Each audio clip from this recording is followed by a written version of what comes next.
Hello, everyone, and welcome to the Socket podcast. Today, we are joined by my friend, Lorraine Herr. Lorraine and I met probably 6 or 7 years ago downtown Chicago at something called the Women's Leadership Lab. Pretty quickly, we realized we were both from Naperville, so we would take the train home and became fast friends. And throughout the years, we would kind of check in with each other and get together, go for a walk or go out to dinner.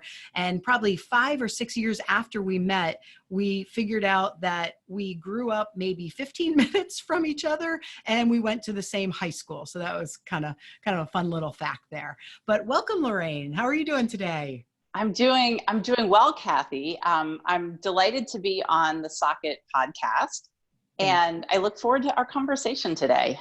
Yeah. Can you tell our listeners just a little bit more about yourself so they know who they're listening to?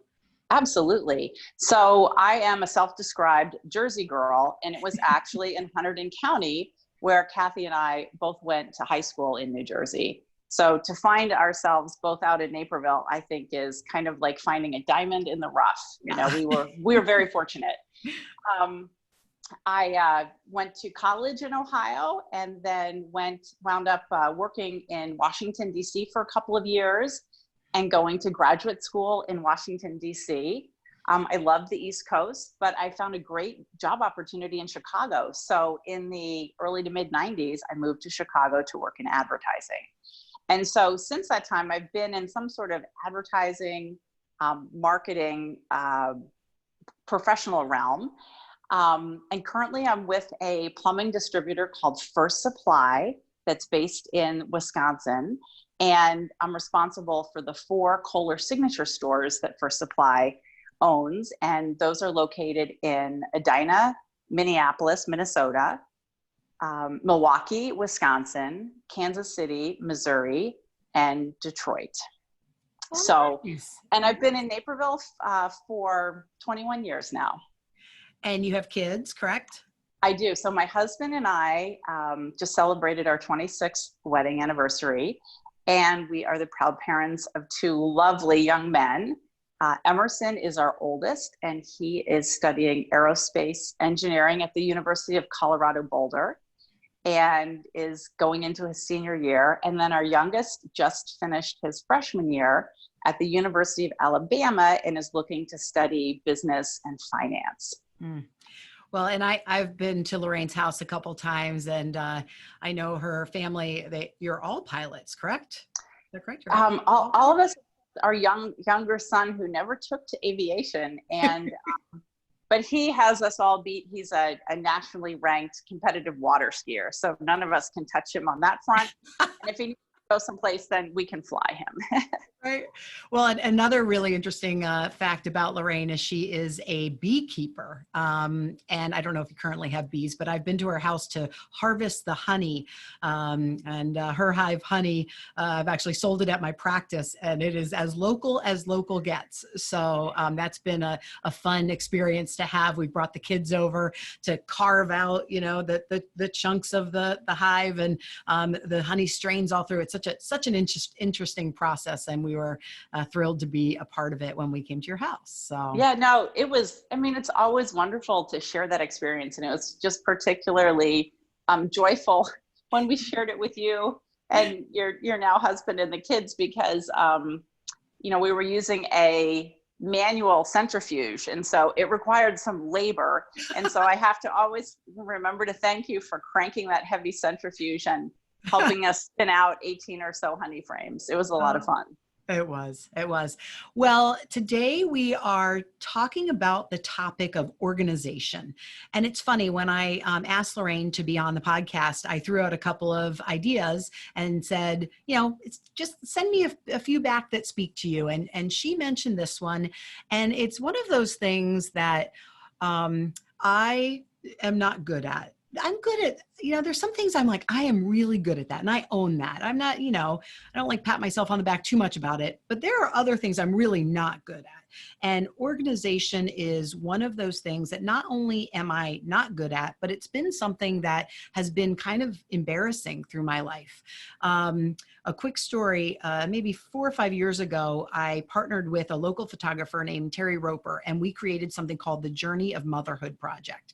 And the goal of the project was to kind of showcase moms in their real life, right? Not that Christmas card, everyone looks perfect, everyone's crying, but for 1 second, everyone looks like they're perfect. And so the first person that she took we did 36 local moms and their pictures of motherhood. And the first one was me. And Terry said, "What do you want to do?" And I'm like, "To be really honest, we need to do me in my dirty car." And so the picture is from the passenger side is open. And so I'm kind of sitting in the car, kind of looking up, and there's Gatorade bottles and dirty socks and papers and checks. And I mean, you name it is in there. So she takes this picture. And as we're continuing on with the project, the local newspaper found out that we were doing it. And a reporter called me and said, "Can we run a story of it?" And I said, "Sure." And she said, "Okay." She interviewed me. She interviewed Terry, wrote this lovely article. And then she said, "Can you send me one of the pictures?" Well, my picture had been the only one that was officially finalized. So I was like, all right, I'll send it to her. So in the Sunday newspaper, it came out, and I knew the article was coming out. That picture took up one full side of the newspaper. I mean, I thought it was going to be like a 4x6, something like that. And I had 2 or 3 patients come in with the newspaper and say, "Thank you for doing this." I held it up and said, "Look, even Dr. Cathy's car looks like this." So anyway, it's something that I just have not found to be in my wheelhouse. So when I walk into your home, Lorraine, I can tell the love and care that you've put into your home. And so I'm excited to kind of get some tips from you and what organization means in your life and how it comes out maybe in your personal life, how it comes out in your home, maybe how it comes out in your business life. Yep. Yeah, no, I think, well, first of all, thank you for sharing that story, because I think you as a leader are always inspiring to me because of your level of honesty and candor about experiences that you're going through. And, you know, I appreciate that. I cherish that trait in you as a friend. You know, it's interesting. So I'm just going to start. I had the opportunity to go back and look at some photos of my dorm room freshman year in college. And looking at it back from this perspective in life, I looked at those photos and I was like, dear Lord, that is just a mess. You know, there are clothes on the floor, there are shoes on my desk, there are like empty wine bottles, there are ashtrays, there are like albums, record albums that you would play that were, you know, just in total disarray. But when I was living in it, it felt totally fine and I functioned in it perfectly. So it's interesting to think about like how we change over time and what our approach to organization and our living spaces is. And so, you know, at this point, what I've come to learn is like, I have this feeling of peace and serenity and calm, and having, you know, an organized space helps me lower my anxiety level about things. And so if I can organize a space, it definitely takes time, but in my mind, I do this calculus that says it's worth it. Now that being said, I have a lot of unorganized spaces that I haven't conquered yet. So I just want to be real about that. But I have a couple of spaces that I take a lot of time and care to organize, and that will last me, you know, a long time before I have to touch them again. So, so I've come to this process, and I think, you know, one of the things that got me interested in this was my first job after college. I worked for a consulting firm, and we managed a lot of United States defense contracts and logistics contracts and programs that the US military was using. And so my specific role for this consulting firm was really like organizing all of these databases and making things searchable so you could find things. And I think through that process, I really appreciated organization and how it empowered you. So if somebody asks you a question, you're like, one moment, please. Figured out, there it is, and there's the answer, because we knew where everything was. We had the data, we had all the facts, we had everything historically documented. And so I played a big role in organizing the contracts and the proposals that we were working on. And so the first thing I remember applying that to was when I left the company, I wound up going to a little software store and buying the database. It was called a relational database. And it allowed me to like put in my friends from college, my friends from work. And as I built my own database, you know, I would be like, well, I'm going to San Francisco. Let me type in San Francisco and see who I know there, right? And so it would allow me on trips to connect with people that I hadn't seen in a while. Now, everybody has this with, you know, Outlook or Gmail, like whatever their organizing system is. So it's really not a big deal. But in the you know, late 80s, it was kind of cool, and not everybody had it. And so I got really kind of excited about that because it allowed me to connect with people. And one of the things I know about myself is that I am a connector. I love staying connected with people. I love, you know, checking in on them and kind of seeing it, a lot like how you described in the opening of the Socket podcast about, you know, we had met in 2013 or so, and then we just continued to sort of check in with each other periodically. So I know part of that's inspired by you, and I also feel like part of that's inspired by me, by just wanting to see like, what's Dr. Cathy up to now?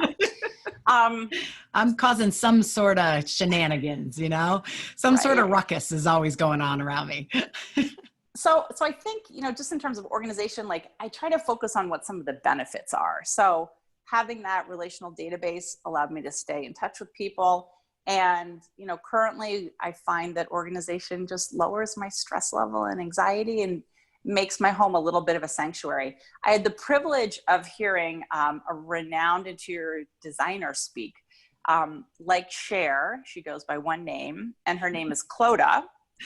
And she was instrumental in kind of articulating the peace and calm that an organized, functioning house or apartment can have for her clients.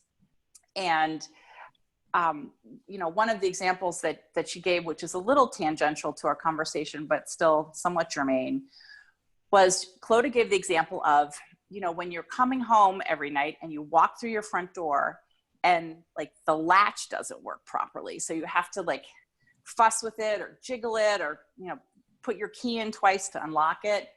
And she said, like those little it's like a microaggression, right? So every day when you come home, like you should be like, oh, I'm at my sanctuary. I'm going to just come in, take my shoes off and like greet my family and relax. But before you do that, you have this problem that you have to deal with every day. Like a frustration, something that's like, oh, this frustrates me every day. And on some level too, I think like for me in that situation, I don't know if I would consciously understand like what that's doing to my day. I would just like, I just have to turn the key again. But, you know, over time, that really becomes a bigger issue. It's like having a pebble in your shoe. You know, if you just are walking out to get the mail, it's okay. But if you have to go a long distance and do it day after day, it's really uncomfortable. So, you know, from Clodagh, I really got more of the language of understanding like what happens in your lived space when it's organized and calm. And the way it can take care of you. And I think that's really empowering and nurturing.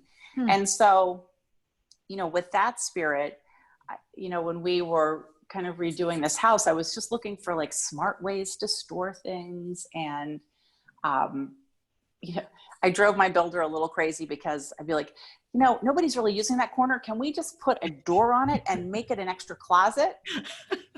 He's like, oh, geez.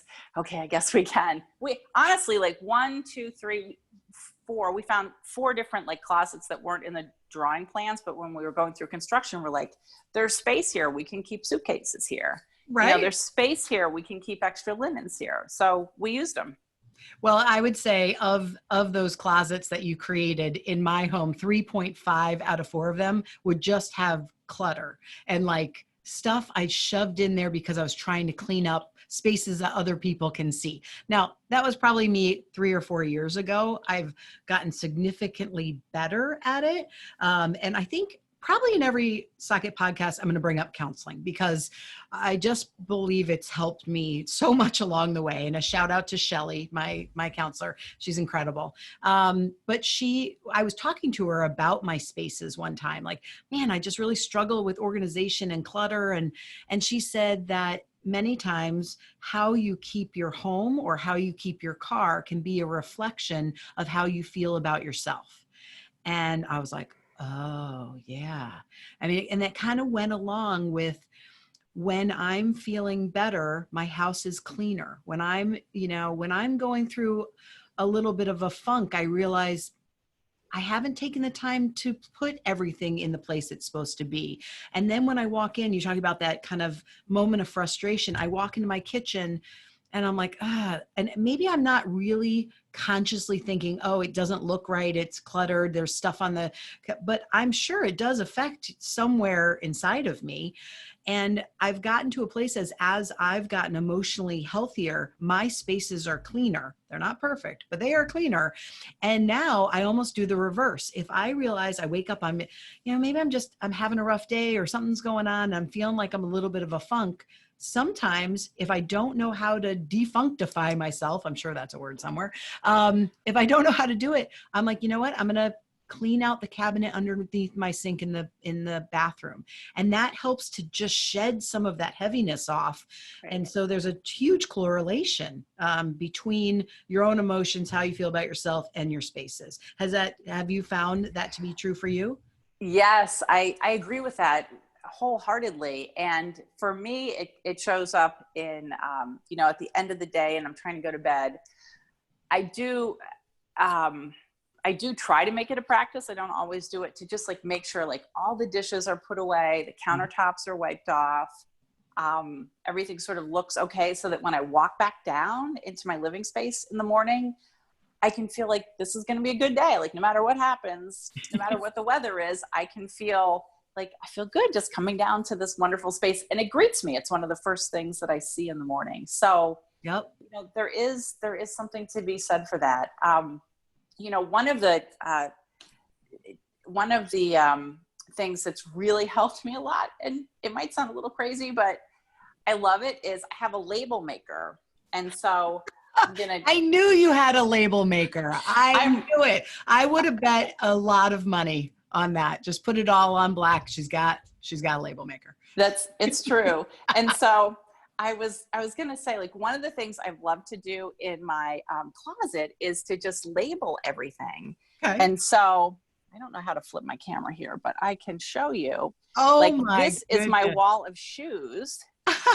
And, everything has like a little label of like what kind, what color, what the brand is. And then right here, is my label maker. But it's just really, that's fancy. Really helpful to have everything here and to know like where I can go to find things. Yep. So it helps because it's a lot of shoes, but I know where they are and I like to wear them, and I wear them all. So and then you can easily find them. I think when I post this podcast at some point, I'll put a picture of my shoes. Maybe send me, for any people that are listening audio wise. It's like super clean, organized closet with, tons of shoes with these little stickers on them, which each have the shoe name and everything. And that's impressive. Well, I have to give a shout out to the Container Store, because they actually sell these acrylic boxes that are stackable. And so what's nice is you can keep your shoes in there, but you can see through the acrylic boxes, and then they're like little drawers. So you just kind of pull them out and take your shoes out, and they keep the dust off your shoes, like if you've got suede or something. Yeah. But it's, I think look for other people to help solve the problems, because, we know online there are all these like great professionals that offer organizing services and, tips and tricks on how to keep things organized. So that's where I got the labeler idea. And I don't know, the shoe idea, I think I sort of manifest that myself while having fun in the Container Store one day, and it's just sort of taken over. But you're like, every shoe will be in this. Every shoe will. And, the other thing that struck me this morning, thinking about my conversation with you, Cathy, is, there's something about organizing your physical space, but I had the pleasure of seeing my Rolfer, who was a very specific type of massage therapist. And I think, the other thought that occurred to me was not only organizing your physical space, but organizing the space of your body. And so Rolfing is all about the concept of structural integration and looking at your body like it is a building, and like your spine and your foundation through your legs, and making sure that things are aligned, and that, your shoulders are aligned, and that your head doesn't always tip to one side, because we were meant to be in perfect form, in alignment, and organized. Like our body was organized in that way, in that method. And so through chiropractic, of course, and I'm like, you're speaking my language here. and through other methods like Rolfing, I think having the organization of how your body sits and works and moves through life is really important. And then on top of that, there's also this idea that I had of spiritual organization. So being able to, and the way that works for me is to be able to pause in the morning and do a meditation, and pause in the evening and do a meditation, and feel the benefits of taking care of the spiritual side of myself as well. Well, and I couldn't agree more. Number one, obviously, with alignment, it blows me away how many people come into my office and have a severe or significant knee problem, and they've been to multiple doctors, and they've had MRIs, and they've had exploratory surgery, and they've had therapy on the knee. And literally it's a pelvis issue. Their pelvis is out of balance, which throws one leg length a little off. And especially if they are a runner, or do a lot of steps, then that imbalance in the pelvis is causing unequal pressure in the knee, and sometimes can give like a little sciatic presentation. So we can do a couple of adjustments, not touching the knee.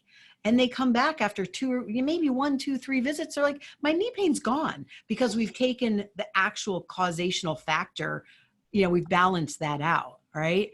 And then when you talk about spirituality and meditation and prayer and, that bucket of our lives, that finding that balance is so important. And I have found meditation to be wonderful for me. I tried to do it on my own at first, and I sucked at it. I just didn't know how to create the time for myself without my brain going elsewhere, trying to just do it on my own. So I found, I have the Breathe app, which is a meditation app, and you can set specific goals for yourself. And then it has different meditations, different lengths. It has some hypnosis tracks on there. It has stories if you want to put yourself to sleep. So I started it as a way to try to fall asleep, to help my brain just unwind and kind of get off of the thought processes of the day.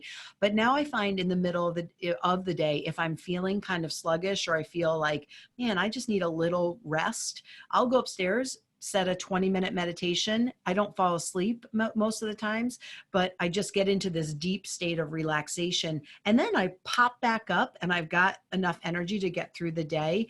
And it's way better than a Snickers bar. So, it's been great. And I guess to add on top of that, I would talk about organization and compartmentalize of our thoughts and our brain space.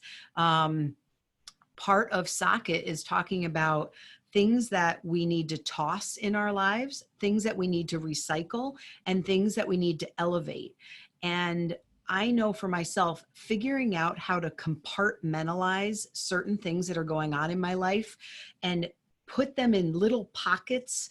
If I'm going through a difficult time, like I used this when I was going through my divorce, instead of the stress of my divorce, and we were going through a lot of financial issues, and I lost my home. It was a shitstorm. But I would just try to mentally and intentionally have a small little ball that I would put that into when it wasn't time to think about it.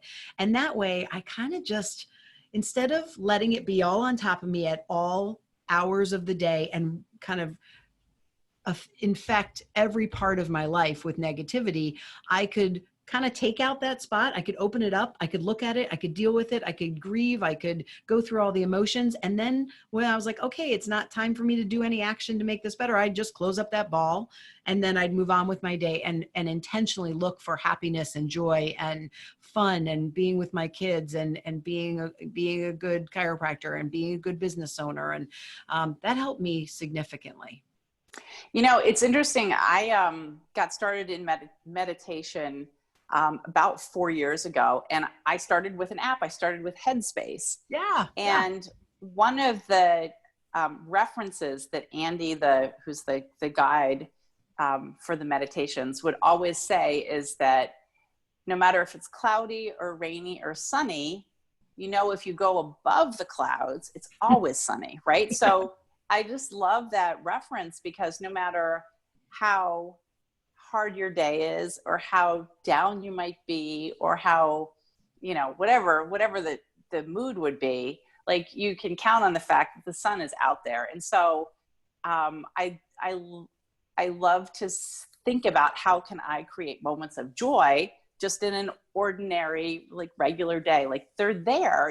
I just have to look for them and be conscious of them. And so meditation helps me slow down, get into my body, and start to think about, you know, again, like how I can find those moments of joy in my day. And that does bring me back to organization too, of your physical space, because, you know, as we were talking about just, you know, cleaning things up, and how sometimes just cleaning up our physical space when we're not feeling well can make us feel better. Yep. Having that clean space, I think, not only helps with, you know, keeping me feeling calm, but it also is a source of joy. Mm-hmm. Well, and what was the book that came out, the life-changing magic of tidying up? I know that was, yes, that hit. Marie Kondo. Yeah, that hit like huge. And I think it resonated with people.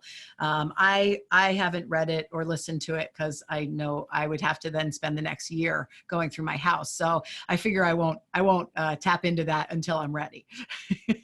That sounds good. I did watch a couple of her TV episodes, and they're sort of fun to watch, but it's emotionally a lot to, like, let go of stuff for people. But ultimately, there's, like, it just seems like that's the truth, right? It's not so much about our things. It really is about, you know, the freedom to live our lives the way we want to. And sometimes, like, our things get in the way. So yeah, she does some good work. No, that is true. I found that I don't really have a huge emotional connection to items.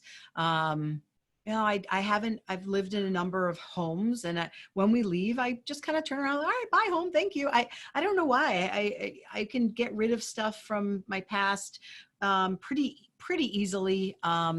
You know, I know some people, it's like they have every single drawing that their child ever did, and it takes up all this space. And, you know, there's nothing wrong with that if that's what you want to do. I'm just kind of like, oh, I'll keep some of my favorites. When I moved from my last house to this house, I've been in my current house for 6 years now. I had boxes that I had moved, I would say 6 to 7 times, and they'd never been opened. And so I had a good friend of mine who was out of work, and I just knew that if I opened them up, that I might just go down a path where I'd be like, oh, that's something that my aunt gave me, or I just didn't know how it was going to affect me. And I hadn't opened them for 10 years. So I paid her to go through them and pull out anything that's a picture or looks like paperwork or anything and the rest of it, she did a garage sale. I never saw any of it. And then we just split the profits, and it was glorious. Oh, that sounds like a lovely solution. It was my solution at the time, you know? Oh my gosh. Well, it's good. I mean, I do think, you know, for me, I do attach quite a bit of value to some certain items. So I have, you know, I have a little silver bowl from one of my cousins that has her mother's name engraved in it. So, you know, like little tokens like that remind me of people that are no longer with us. Yeah. You know, I kind of cherish those little things. So, well, and I definitely have a couple of those things. In the past, last Thanksgiving, Jason and I joined households. So we were very, very intentional about, okay, we need to clean out some of these spaces to make room for his stuff. And he didn't want to bring over anything that we weren't going to use. We didn't need to double up on, every kitchen appliance or every kitchen thing. So we kind of methodically went through, I was very proud of myself, methodically went through things to look for things that we could get rid of, we could donate. And it's left us with a much, especially for me, much cleaner, more organized space. And actually my podcast room is a little studio in my basement. And oh my goodness, if you saw it a year ago, I mean, it literally just became the place to throw things. And I, at some point, hired a company to come out, and I mean, it was just a train wreck. And again, you go back to that embarrassing part. I was like, I'm sorry, it's so bad. They're like, we've seen worse. Don't worry about it. But it is amazing. It is amazing making it a priority and how much better it is. And then it's like, oh, when I need the twine for the garden, I know where it is. Or Where it is. someone says, do we have any paper clips? And I'm like, yes. And I know exactly. So it saves time, right? Absolutely. Absolutely. I think that's a key part of it, right? Like thinking about like, oh, I have to find last year's taxes. I don't know where they are. And I have to sort through a whole garbage bag of papers to, or in your case, it's like boxes that you haven't opened in 10 years. It's such a waste of time. And then that's depressing in and of itself, like how much time I can spend digging around trying to find something. I just started thinking about one of my favorite kitchen designers, Mick DiGiulio, who's based in Wilmette and also has a showroom at the Mart in Chicago. But, one of the first approaches to kitchen design that Mick and his team take are to come over to your house, look at all the items that you have, all your pots, your pans, your utensils, go through an audit. Do you really need 2 spatulas? No, right? Get everything. And then the kitchen is designed so that there is a home for every important item that you have. So think about that, because it's exactly like the point you just made. You know exactly where every item is. You've got all your cooking items in one location, so it's convenient. You've got all your serving platters in one location near where you're going to be serving. It all just makes sense, but it takes a lot of thought and intention. And so being able to turn to a professional for help is always great, whether it's for therapy, whether it's for getting an adjustment, whether it's for organizing your kitchen. There are so many talented people out there who have made it their life's mission to help people, like you, organize somebody's body so that it's in alignment and straight, like Mick DiGiulio, to organize and create a kitchen that's functional and beautiful. Like a therapist to help organize, my head in my life and your head in your life. It's a big job. Use the resources. They're great. And I agree with that. And because I'm not great at it, there's part of me, back to that toss, recycle, elevate, part of me that wants to recycle that, right? I want to improve on that in some places of my life. Other parts I've learned to quickly delegate. And so I look at my practice and the organization of my practice, and my office manager, Allison, I don't know how I could find someone who is a better kind of host of our practice and more welcoming and more, she just makes you feel good. And she is also uber organized. And so those two things don't always go together in one human being. And so Excel, I don't know how to use Excel. I know how to look at an Excel spreadsheet, but if you paid me $1 million right now to create an Excel spreadsheet for any part of my life, I wouldn't be able to do it. But I also don't enjoy doing it. So what I found that when I identify something that I'm not good at and I don't like, then I need to toss it. And I need to delegate it. I need to pass it along to someone in my life that does it really well and appreciates doing it. And then that opens up my mind space for being creative, for being kind of that big picture thinker, which I tend to like to create the ideas. And then some of the smaller details I'm not as good at. So I try to find people that can work alongside of me or partner with me that can help me with those so that I can keep using my brain the way it excites me, and my passions lay, however you say that. So that's been a really useful point in my life that, all right, number one, I suck at this, and number one, I don't like this. So if I'm able to, then let me get this off my plate so that I'm not dragging myself down and wasting my time when I can be doing other things that I enjoy more. Absolutely. Absolutely. And I couldn't agree more. That's what the professionals are for. So it's great to have those resources and to be able to, find solutions for things that are personally challenging for us, or even to grow in those areas that haven't been a strength of ours in the past. Like my organizing, like looking back at that college freshman year dorm picture. And, at this point in my life being like somewhat really surprised that I actually lived like that, but there's photographic proof. So I know that that's how I lived. I can't deny it. But it's interesting too, to just know what that evolution is, to see how we all change over time, and how we can, improve in areas that weren't originally strong, and how, if it's not an area of interest or an area that we want to improve in, there's always options for, having somebody help us in it. So. Yeah.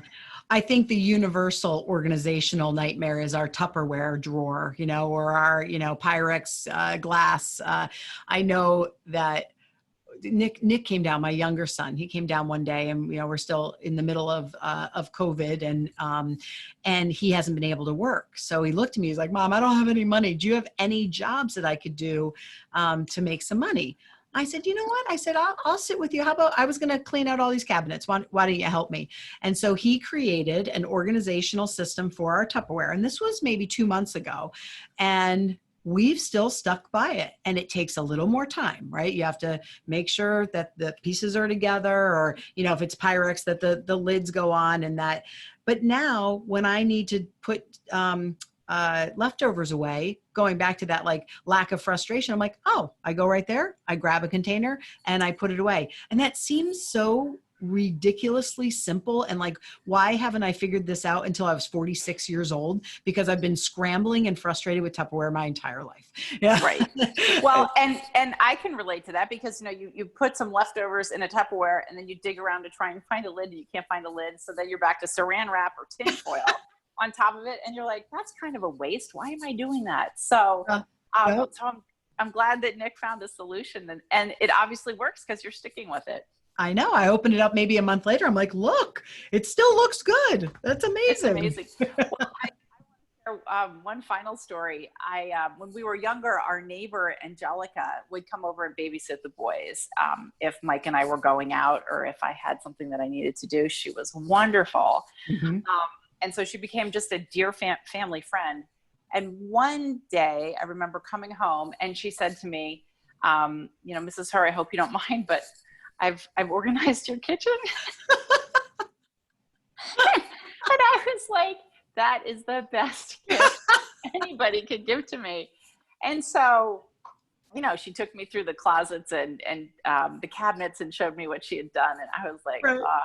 It's brilliant, because she had spent so much time living with us. It just became, she was a natural. It became obvious to her what like the defects and the disorganization was.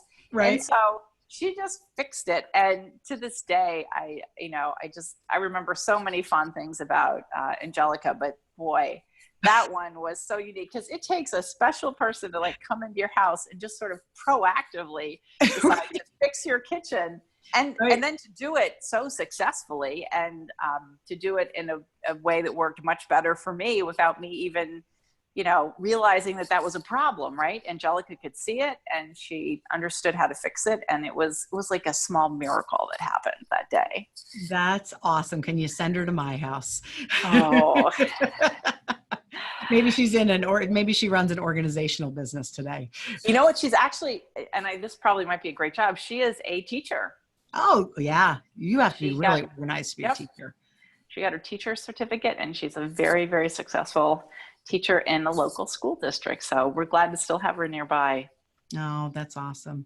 Well, thank you so much. This has been such a great conversation. I knew that a conversation about organization would lead into some of these other topics that are so important in our lives and living our best, happiest, healthiest lives. So thank you. Thank you for coming on and sharing with us today. Oh my gosh, you are quite welcome, Cathy. I cherish your friendship. I always enjoy our conversations and take so much away from them. So thank you Oh, very thank you. much. Thank you. To you too. And to all of you out there, we hope you have a great rest of your day wherever you're listening from.